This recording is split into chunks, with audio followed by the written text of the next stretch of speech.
Oke, bismillahirrahmanirrahim. Assalamualaikum warahmatullahi wabarakatuh. Kembali lagi bersama saya, Sofina Dayanti. Masih mengenai kecerdasan buatan. Nah, pada video kali ini saya akan membahas mengenai salah satu teknik kecerdasan buatan, yaitu searching, di mana ada metodologi heuristic searching. Oke, langsung saja. Heuristic search atau dikenal juga dengan search pencarian heuristik itu berasal dari kata Yunani yaitu heuriskin yang berarti mencari atau menemukan. Sedangkan dalam kata Archimedes itu disebut dengan eureka, di mana eureka itu dikenal dengan sebutan sudah kutemukan. Kemudian dalam bahasa pemrograman, heuristik itu sendiri merupakan lawan dari kata algoritmik. Sehingga heuristik ini tuh merupakan fungsi yang memberikan suatu nilai berupa biaya perkiraan atau estimasi dari suatu solusi.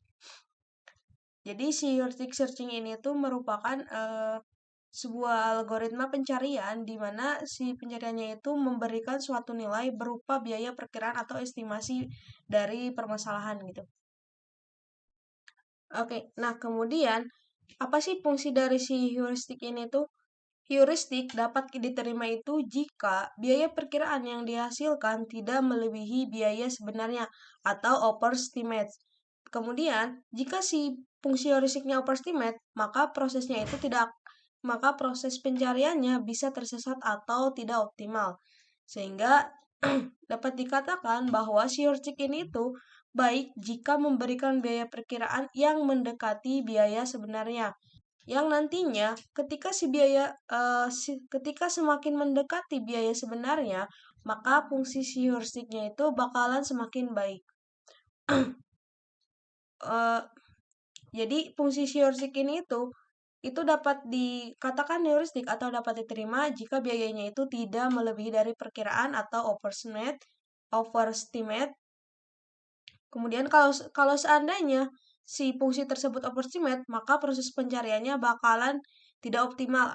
Nah, oleh karena itu, semakin biaya perkiraannya mendekati biaya sebenarnya, maka fungsi heuristik itu tuh semakin bekerja dengan baik gitu. Nah, kemudian apa saja sih jenis-jenis heuristic search ini? Nah, di sini saya akan membahas hanya 3 algoritma saja. Fungsi atau jenis-jenis dari heuristic itu sendiri memiliki banyak. Salah satunya ada generate and test, kemudian ada algoritma hill climbing, kemudian ada best first search, ada choose and analyze, construct satisfaction, dan lain-lain sebagainya. Oke, pertama ada generate and test atau GT. Nah, metode GT ini tuh merupakan salah satu metode yang paling sederhana yang ada di heuristic search. Akan tetapi, si metode generate and test ini atau GT ini memiliki waktu proses yang lama. Nah, selain itu, si GT ini tuh menggunakan prosedur DFS.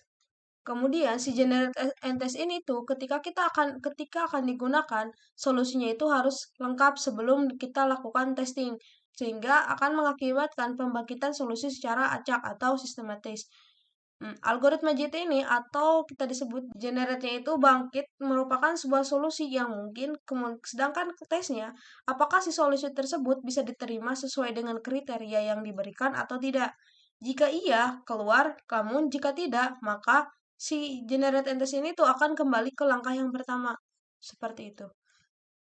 Kemudian yang kedua ada metode pendakian bukit atau hill climbing.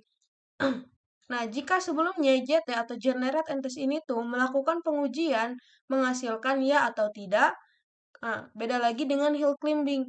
Nah, hill climbing ini itu melakukan pengujian di mana output akhirnya itu menghasilkan biaya estimasi antara state yang sekarang dengan state tujuannya. Nah, yang ketiga ada metode pencarian terbaik pertama atau best first search. Di mana si metode ini tuh merupakan kombinasi dari DFS dan BFS atau Depth First Search dan Breadth First Search. Nah, pada metode best first search ini tuh pencariannya itu diperoleh dengan mengunjungi node yang ada di level yang lebih rendah. Sehingga jika ternyata si node-nya itu ada pada level yang lebih tinggi, memiliki nilai heuristik yang maka memiliki nilai heuristik yang lebih buruk gitu.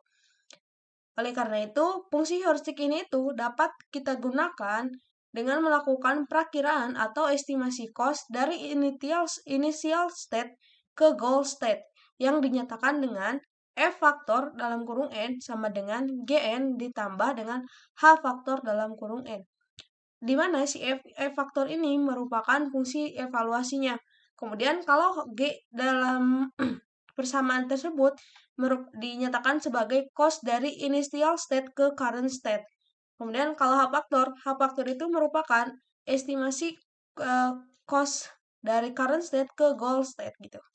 Seperti itu.